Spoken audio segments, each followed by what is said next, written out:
Yeda yehu Nyankopon ase yebre no ekọ nanso kakra we anim no yede beto adwumadi no so yeda etiefo a ebre nyina mutie ye nso yeda mase yasamba Kristo asafo anase Churches of Christ ene yasamba monchen monim adusua yegusu a yesua ni enta Christopher ehia kwasiada na atwe mienu e ka ho asem na atwetwe mu no aya na binom susu se nipa bi a o tumi bi na osisa ada no efre memenda e de ko kwasiada na atwetwe mu no ye de sa ba kwasem no e beto ho e ma mo hunu wi na ye kan nyina ne se nyame asem e wo tumi nyame asem nipa ntumi fa ne nyansa ene ne nimdie enkata Yakobon asem no so enyi nokra ne mfiri ho na o mefa atro emeye nokra se neti debida ene Yakobon so enye sakasaka Yakobon se obeka se binim nsom no memenda a o ya Christopher ebinim nsom no kwasiada a o ya Christopher ebinim so no wo efiada a o ya Christopher debio debi entisa ena enye sanso efese nyame eye onokwafo Yakobon a oye asomdwe Yakobon ema na homtefo e wona safo hudu nyina mu chono see God, our God is God of peace. 1 Corinthians 14:3. Onye basa Yakobon is not a confusion God, no, but rather God of peace. It is not someone waka to ho, not someone watchro to ho no. So one fast semino, send a watchro. Now we are wadwen say wo dane ade no a na umum na wo de sakasaka ye eba ewo Kristosom mu sene ye ni ehunu na ye di ho danse na ye ti da nyina. But Church of Christ for the ye botaye ba ko ne se nyame asama ye nokra no ye nkata so ye mfa nhye kodro bi ase da bi ye beyi nadi ama ne ope nokra no ehunu nokra no na odi akire e de asom Yehowa Yakobon ema o wile fise Kristosom nyame e na hye to ho. It was ordained by God himself. Christianity sena Yakobon kriya no ordained Judaism and as Israel for Jew for and Israel for some oni Yakobon ordained sa som no sara so na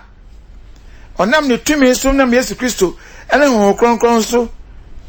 ahye Kristosom edi ato in the Kristosom emfri nipa dasani emfri nipa efri nyame. If you say John chapter 4 verses 23 to 20 22 23 24 yo Yohanes empa etren shema ya duonu mienu edonu miensa kopma duonu nan nsem bi wo ho na me pese me matiefo yakenkan ne pay na me sa timu bio na mama wo mo etie ye no ehunu ne yesua ade bi afiri mu se Kristosom nyame ena de si ho yentie akenkan asem no mo so dia munyi Yesu ka kire Samaria ni ba se mo Samaria for mo dia mo som asoma mo som no mo nim ena mo som yende eso de ni na yende Yesu na ka se yende ejufo yende enim nyame a yesom no koso efrise ogie no efri Juda mu ena eba ewiase na brenu reba na tiasem o munti o yewa Yesu Kristo enkwaje ewura asem akato wono sa asem ya okay eyenkwom show prophecy o se ebre no eba na sabre krompo na yede eduru se no kre asorofo abasore se no kre asorofo ebe som nyankopon ebe som agya no wo honhom mu ane no kromu ti asem ni yo Yesu Kristo si ebri bi eba na sabre krompo edu sa asem ya okaye no eda di pefe se Jew for som no Israel for som no sa asem Kristo kaye no krompo no e kire se sa asom no aba awieye efise o se no kware asorofo okay baba som nyakopon honhom ene no kromu yenti asem no na wana oso no sa no se wana osom nyakopon wo sa kwan so na aja no ana jano ere hwehwe momenka amen amen wana som honhom ene no kromu no esom no wo na jano hwehwe nyankopon ye honhom ye dedi pepe say Jew for som no Israel for nyakopon na Moses edi ma wo emumra hodo nyina ene homeda no ye na omu edie a odi ma wo se memeda so a omu fa home mo bi anye se mo bi anye se ya kan ha se nyakopon ya adum e be pebre ye wi san chirechire ya efe ye yi se makoma kubi ne asua na homeda no so e ka ho ama obi anada wo anse wadwene ewo Kristo som ewo kwasiada asemo ya Kristo kaaye no se nipa bi kenkan etiase ye pa kan bo se yesa esom na Yesu Kristo beto ye esom na ye wo no tu mu eye Jew for som na wo no tu mu no krampo no ono wana no mu sem kire se sa esom no nyame ani nyihu ebio na etwamu kura efise esom foforo bi enam kwan so eba asafo no Yakopon hwehwe se o ma be so no Yakopon se no Yakopon o ye honhom enti wona so no e wasa kwan so ena gya no ehwe kwan se ne sabeka ho obenya ho dofo sa semi oti ase sen na ohunu ne sen odofo pa wutie mi e wona nwumre nyame asemi nie sa semi we enye bebuo enye be ena wobuo. This is an imperative statement. No cross samoa eda ho pefe ena Yesu ka kire Samaria ni eba no. Oni adofo. Nti se yakenkan Chronicles me dikan train na nchemo ye ensia. Paul ka kire ye se ema obi nwene entra ne ya twere ato ho. Ema obi enwene entra ne ya twere ato ho no. Na wodwene tra o de asembeba o de how bebe wankasa wa brabomu ewo osum a osum emo sese Yakopon o hihye ne bibia pepepepepepe na o twetwe mu ehum se Awurade na ahye kwasiada nya nipa bi Yakopon na ahye kwasiada e de ama a Christopher se sa eda no enye eda sonko sa eda no enye eda kronkron bia a Christopher nhia na omunye ade sonko a sa ade no omuntumi nye no wada biara gi kwasiada na o twetwe mu no yekunu se a Christopher ehia kwasiada akai yero Yesu Kristo na de kai no Awurade didie Awurade adidie a bebre frɛ no communion bebre frɛ no Lord's Supper bebre frɛ no Last Supper ni nyina yaka bomu a eyade baako communion Awurade adidie eno nti na ma Christopher ehia mu kwasiada ana sa kwasiada no so a Bible ka ho asɛm no nyame ankyerɛ sɛ kwasiada dikan awo bosum ne mu ana kwasiada twato awo bosum ne mu ana kwasiada wo mfinfin awo bosum ne mu dafa wutie me no eni twa kronkron mu saa o eni Bible mu saa nanso yɛhwɛ ne yɛkɔso enti ebre bi e beka eda no a na kwasiada ne beso no eya Christopher said yes say eso mo yeden eso mo ko hia na omo ne Awurade etonsa edidi na omo kai Ewura Yesu Kristo ente ya fa hye kase ema a Kristofo a kwose dan ko ena o se de yes ade no say e kwose dan awia say e kwose dan opa say e kwose dan nwumre ni nyina ye kwose ada say danu entwa mu nko ade e kwose ada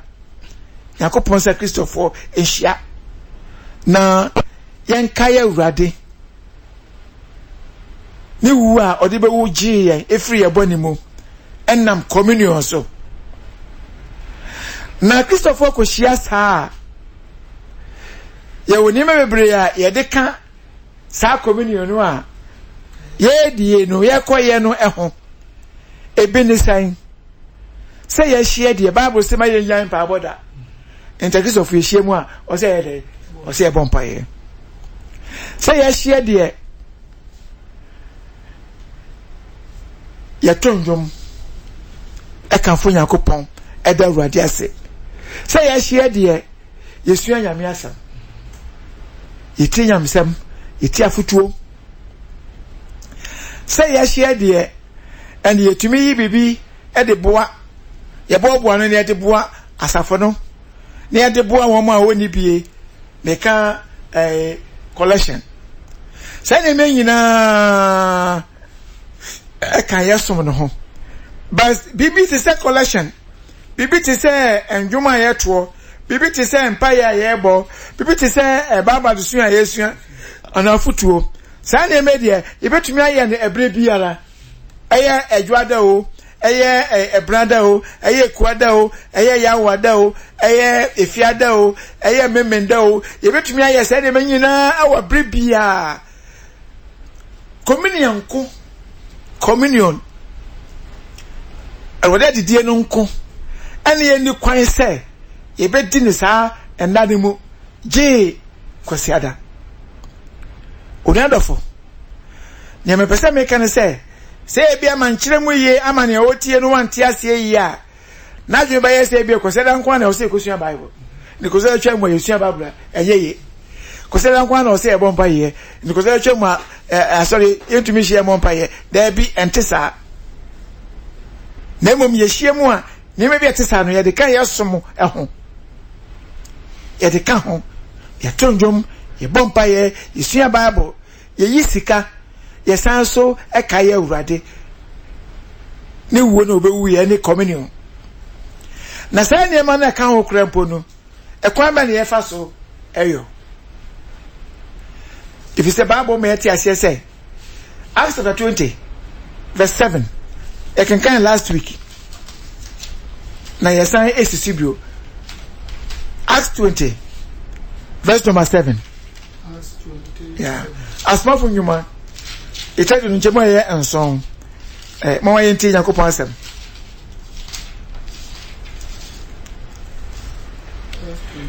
yeah na wotwe da edikan no a ibesi ase yeribubu pan. Now on the first day of the week we came together to break bread. Inti ne to aso. Paul kasa kire won. Good. If you say okay. Ade chia obekọ. No to a asem no ara kosi odasu. Dai so mu. Oni adafo. We yi nhwoso a Kristofo yenya free throwa asafo a Awurade asori a ewo saa ekro no mu a Paul ko saa ekro no mu onom kotre na otwemu ni nyina na otwemu de di kan sense na ya asoro na sede se saa breso a omo behia eye den ebubu pan no omo ne Awurade tunsa adidi eye Awurade adidie enti Bible say asafo ni ya hia ye no Paul sorry no eye den okasai otu anuanemofo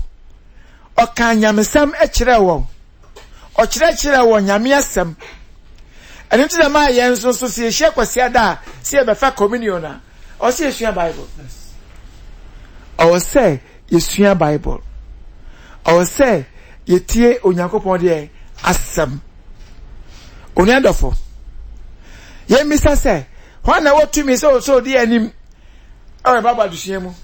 hwana wo kwa so di anim no chire onyame asem nyame asem no chire ese akisefo ko hie mu a eye mema ena sa dwumade ne ede ehye won sa eye mema ena sa dwumade no ehye won sa ema nka ho ye hwa asem wo Timothy wo medikan 1 Timothy chapter number 2 verse 11 Timothy wo medikan no Timothy nchebo ye du ba ko eko edunum moment wadi asem chapter 2 verse 11 to 15 mayekum nsu asem no ahobrase nyinam good obade ma no kwanse oncheche okay anase oni obama so fine na mom onyekum ne mo onyekum enti brofo no say a woman should learn in quietness and full submission. I do not permit a woman to teach or to have authority over men. She must be silent. Don't for what you know. Nyame asem yo. Ho kronkron na no musem eni achoto ho. Na wo a wo se ho kronkron ti mu a wo de hyankom. Wo de kankasa hodo. Esan say wonya sa adoma chede no honhom asem a woka ne enie na sa asem oya ne dan me bisa o se sa asem o se ema kwan mo mo nkyire ema kwan mo mo emprichi eni asafonim e won nkyire mu what yana wo hu ana so den won kroko na ka to wo no ogidi ogitum na wo de ye adwuma Odafo pa nyame asem ni ne kra ekinye bia ne ho enie enu nti se ema kwan na ema be yasapakafo na ema be reverend ministers na ema ebe kire ema ebe tufo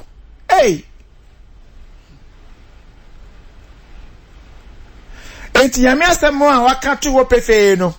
tade ehun ni faso en fa nya adwuma ne sori a ya kan se yakobon ho kronkron atimi mu ho kronkron nche kire enie ho kronkron na no musem enie na wo a wan fa sa ho kronkron asem na nya adwuma no nyame animu ana unni yakobon ho no ewo wo mu nyame asem se mumma ema enye kom na wama wo kwan se wo ye de on kire omukom ye ne gina kire ne tumi a ema ewo asore mo sasafo nyina be hia mema ne ma nyina be hia se be somo a yakopon si mumma ema no enye kom wama wo kwan se won kire adenti to aso efrise oba be makane ho kronkron si ye bo Adam kane ansana Hawa eridi ho na ye Adam na odada no na nya Adam na ekoyen from so o edin trom ho na mom oba no na ekoyen from so a emamrato edikan ehya ase ewo edin trom ewo nipa afrom tofo wutie me no pese ma wutie ase nyankopon ne nyansa mu ne tumi mu ne nimdie mu ne wode atohode amaye no enie sa wo se won fa nya dwuma ene ke se asem wo enya ne kure sa wo se won fa nya dwuma dia enya won wo se sando kura sore na wo mu a anka wo nyankopon no kwasem no ebe ye adwuma na sense wo na wakwate wa sore ena ne ope na wo ye nti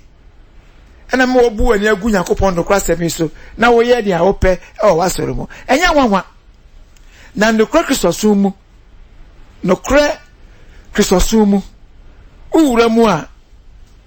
ohu se oba e kire ohu se oba di mema so dabi ɛno nkyɛ sɛ mmaa enni adwuma bi a wɔn yɛ wɔ asɔre no mu yɛwɔ mmaa adwumadie wɔ hɔ a mmaa ɛyɛ adwuma ɛwɔ hɔ baabi a mmaa ne mmarima nyinaa ahyia no nyankopɔn si odikan bɔ bɛrima na nyɛ bɛrima ɛna edikan kɔyɛ bɔne ɔbaa no honhom kronkron ɛna akyerɛ mu saa wasɛm ne sɛn enti ndokwa kristosom ana Church of Christ ɛyɛ Kristo na sɔrɔ ɔde si hɔ a nyankopɔn hwɛ sanka nipa nyinaa ɛbɛyɛ hwɛ akyiri kwan na ɔmo de wɔn aba wuram na ɔmo abɛnya nkwagye no saa ne kora asafo no mu no ɛma ne tumi sɛ ɔbɛkyerɛkyerɛ sɛ ɔyɛ professor sɛ ɔyɛ lecturer sɛ ɔyɛ ɛdeɛ daabi so owura Church of Christ asɔre mu a ɛyɛ sɛ ɔbrɛ ne ho ase nyame asɛm enie ɛno nti wɔyɛ nkyerɛkyerɛ mu ɛnyɛ mma asɛm wɔyɛ nkyerɛkyerɛ mu ɛnyɛ mma adwuma ɛyɛ mmarima adwuma ɛyɛ mmarima adwuma sɛ asapakafoɔ sɛ ahwɛfoɔ sɛ asomfoɔ sɛ akyerɛkyerɛfoɔ saa nkurɔfoɔ nyinaa obiara wɔ ho kwan sɛ otumi ɛkyerɛkyerɛ nyame asɛm ɛwɔ asafo no yɛnhyɛmudie emu ɛyɛ kwasiada dwene saa asɛm yi ho ɔdadwene ho sɛ bia wonte ase a ewi a obetumi afrɛ na ne yɛka ne ha no saa asɛm yi ɛnyɛ me na meka ne mo Nyankopɔn na yɛdɛ ɛna yɛka enti sɛ yɛhwɛ ɛwɔ kyerɛ kronkron de fɔm medika kyerɛ yɛdu nan a 1 Corinthians chapter 14 yɛhwɛ verse number 34 to 36 a asɛm bi wɔ hɔ Nyankopɔn nam ne tumi so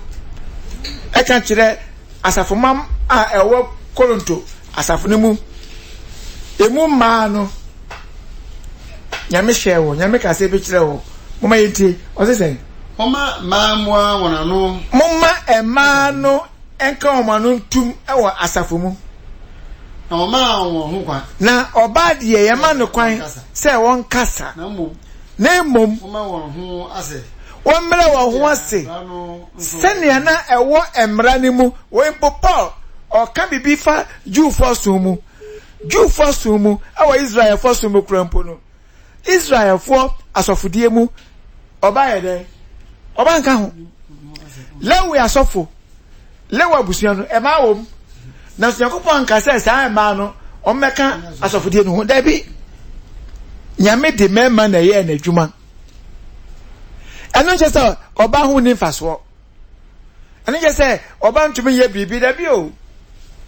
asɛm a yɛka no sɛ wɔntie ne yie a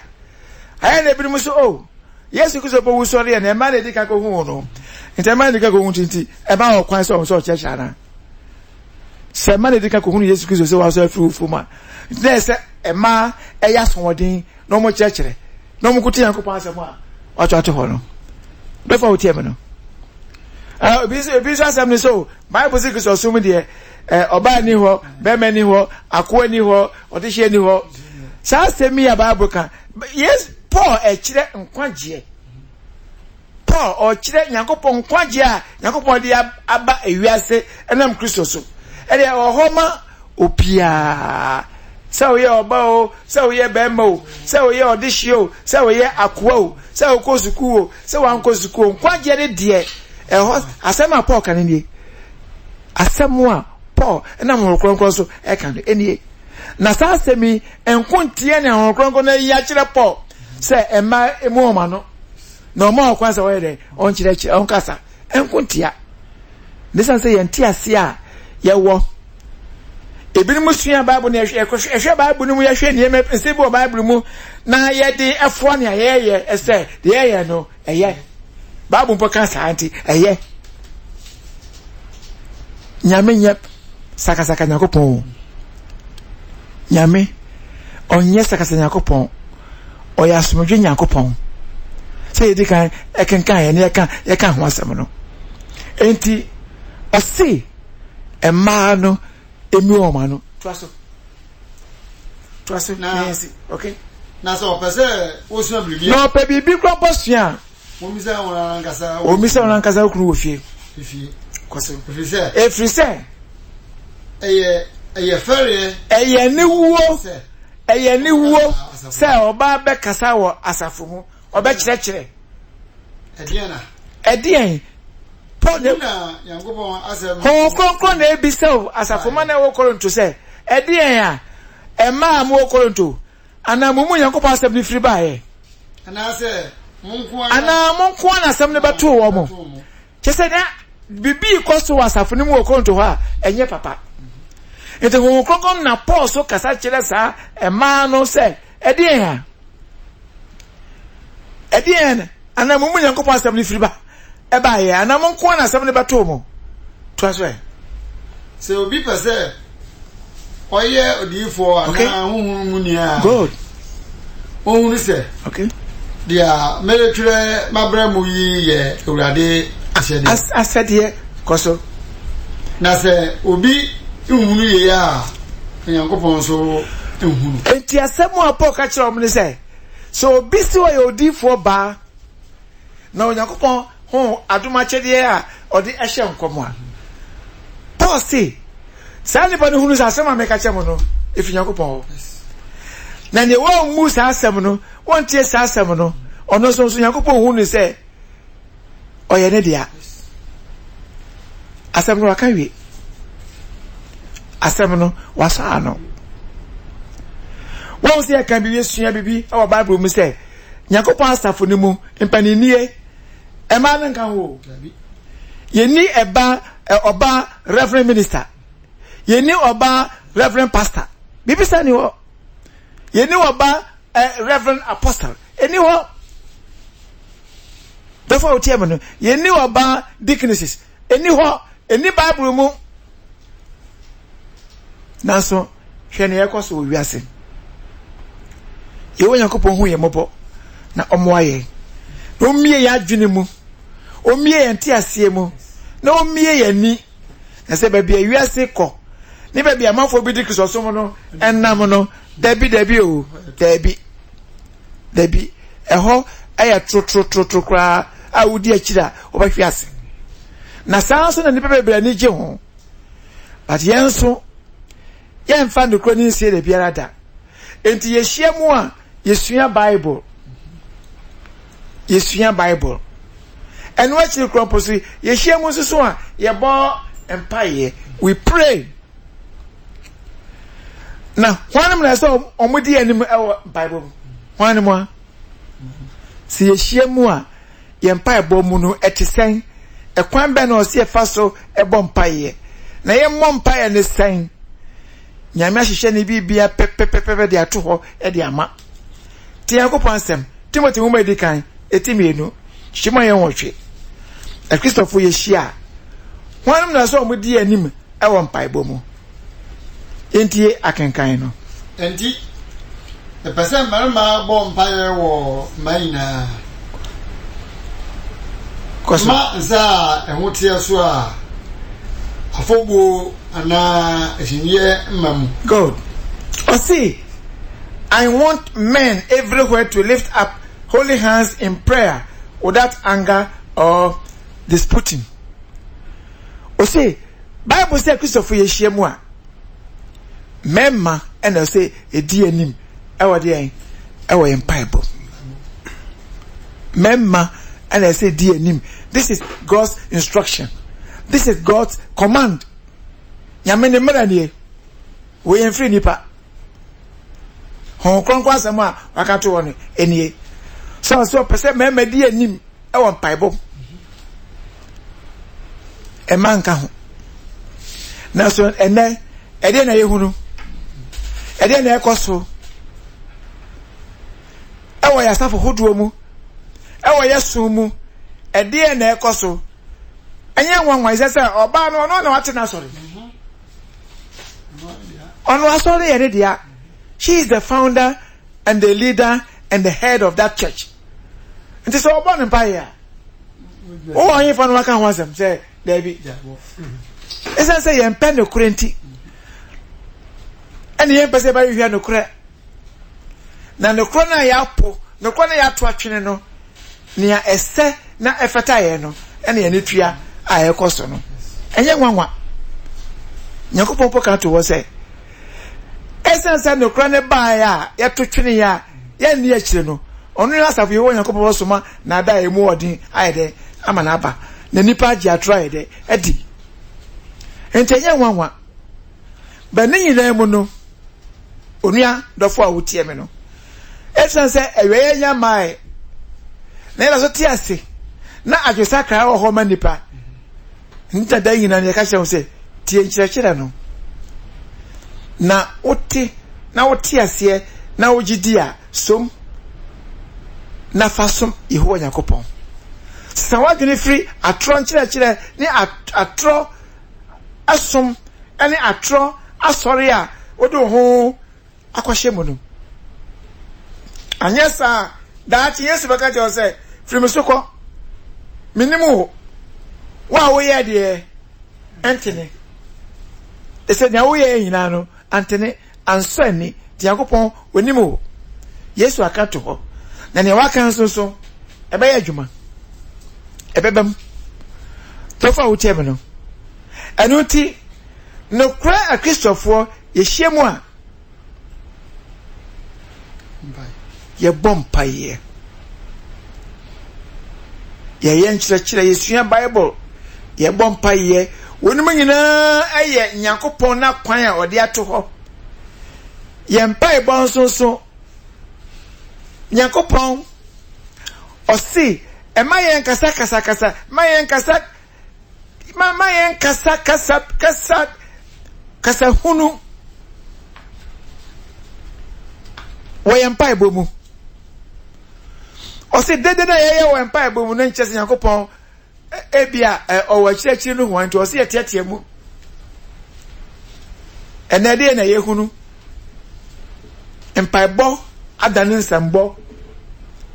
mpa ebo adane nsambo so no crocus osum pa eni uhunu saade wo Church of Christ mo uhunu saade wo Kristo no kra asore emo unodo fo wutie me no ebeye den se obeti ni mebi etisa ase nemu ye mpa ebo ne se bra wutie sa ne menyina no Awurade nka ho na omo a na omie wani omie wadwene ani se obeti nsem bi etisa ase se ye hwe tro kronkron wo kro de fo medikan etwa ye du na ya chema ye do ni miensa yentie asem bi a Paul ekan ye efa asafo na wo Corinth ekwan bi a omo faso omo ko hyiemu a kwan omo faso ebompa ye a enya de nyame eni so anas nyame eni je ho na okasa ho verse 3 yentie 23 na se asafu mu no behia faako o se sa solman nyina behia faako na won nyina kasa na won nyina akasa hodoa na wana wonim anase wonyini bamu a okay na wana wonim ana wana onyini krampo no eba wo mu e wasa so na mu a orenka se ses ne omo nkrofo ayi enye edambo ho kronkron ena ekasa yenya aka mpaibo na yaswagum we de ndi na ha we de ndi na ha na we tiem na we su na we abu ahwefom na we kakam na we kakasa we na we kakasa we Bible say ye ya de saa wona wonyinie ehunu na omote na ye ya omokasa nkrofo omayede wa bada wana enti saa sebe what the pen what can pay na say na usiti asiefa na say na asori awo mu no uhunu efa empaibo enye kasa foforo empaibo enye kasa hodo ente saa ba ko di anim obompa ye wi a okasa wi a na ye nyina ye tie na asem no ye gi asem no se amen che se de waka no enye ho ema ye enye ho ema asafo no Christosum no Christosum I am so gentle. Why you worship? Say I go pass the share na de kama. No. Say nipa yin hu ne say no mo e fa sa kwanso a. Anka bo say yes. No work so some e de ankasa. Isu say ye keka yansam na ye tie mu Jesus betuma kan more than 50 times. Repetition of words. Yes, you can answer. O se saa de abosom for na sa. Won mo sum abosom e na obo mo bra saa. Saa na omo e kasa kire omo abosom. Na so. Ne abanie. Ne nipa epe. Ne nipa ehwehwe akire kwan. E na aba e na nipa so asom. Na ye twwa adwena be gina no krokisosom. Uhunu na do ho to so na do ho wuro bo say yes. No kra no enie. No kra ya baako.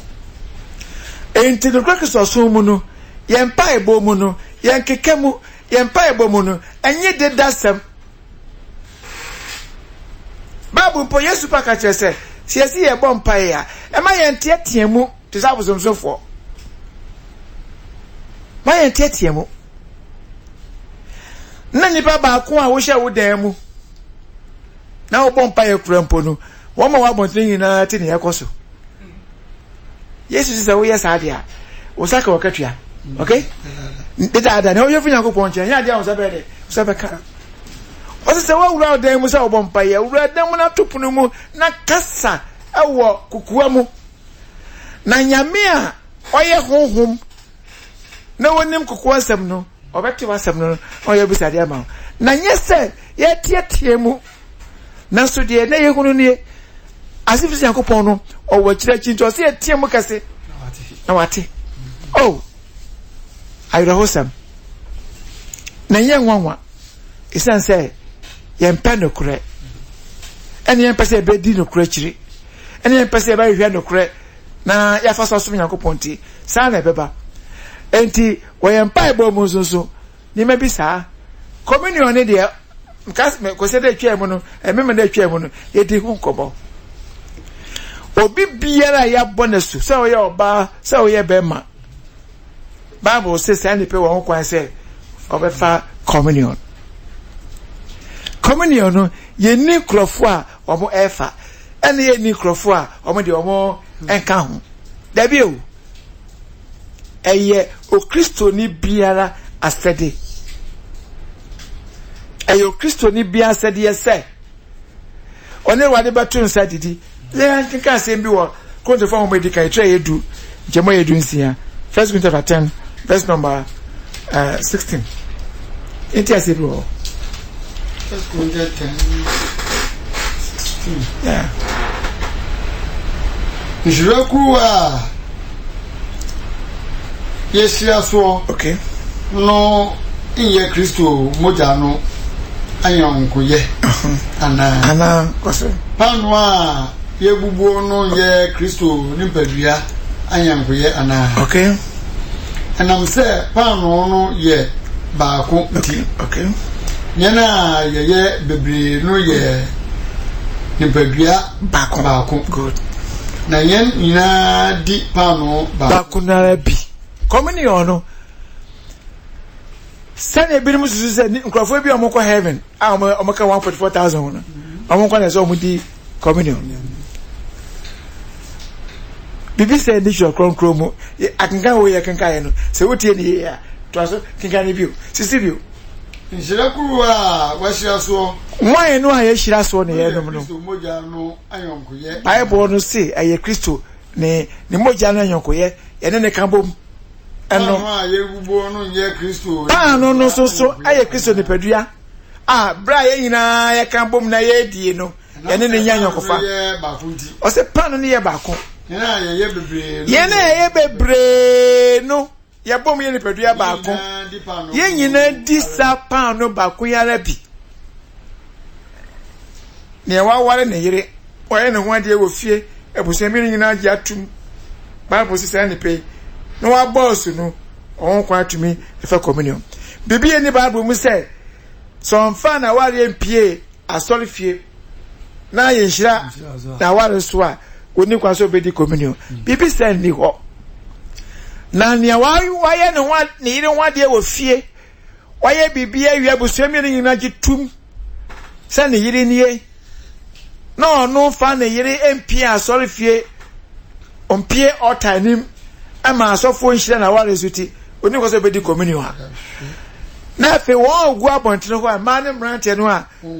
omo ware ya de san ye nda no ne akosan line bom ne on bom ne mko di communion na sa asem we nti asebe na wo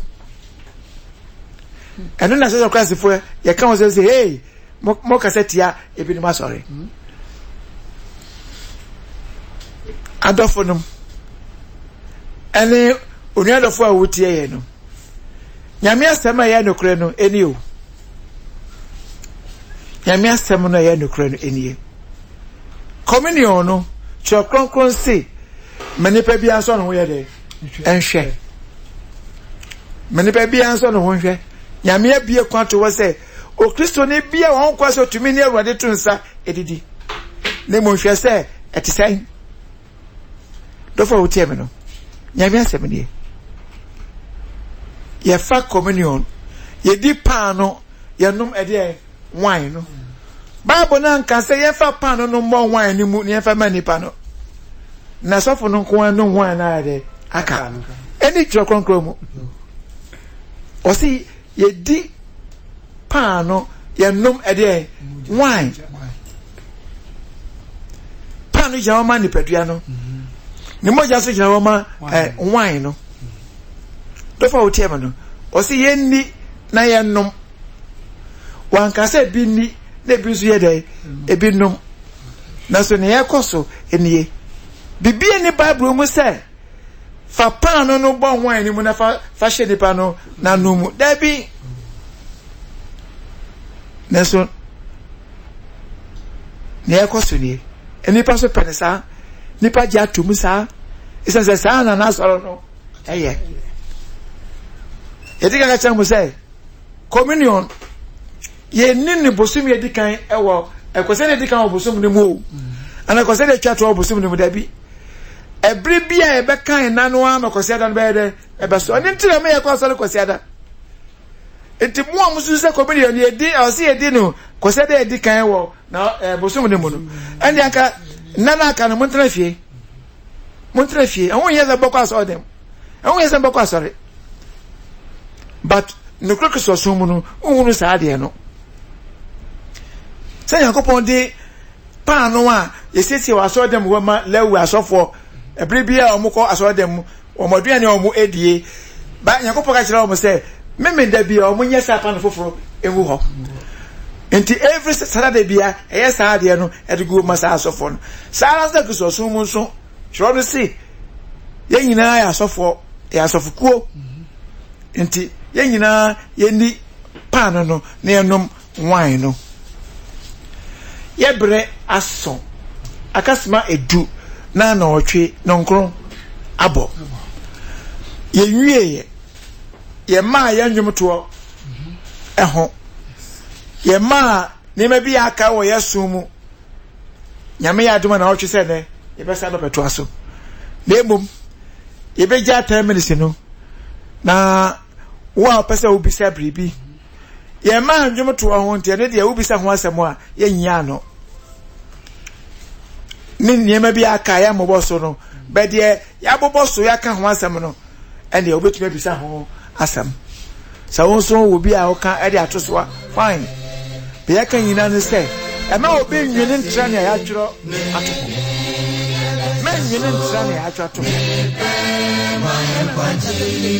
oka sempano Benya reni pati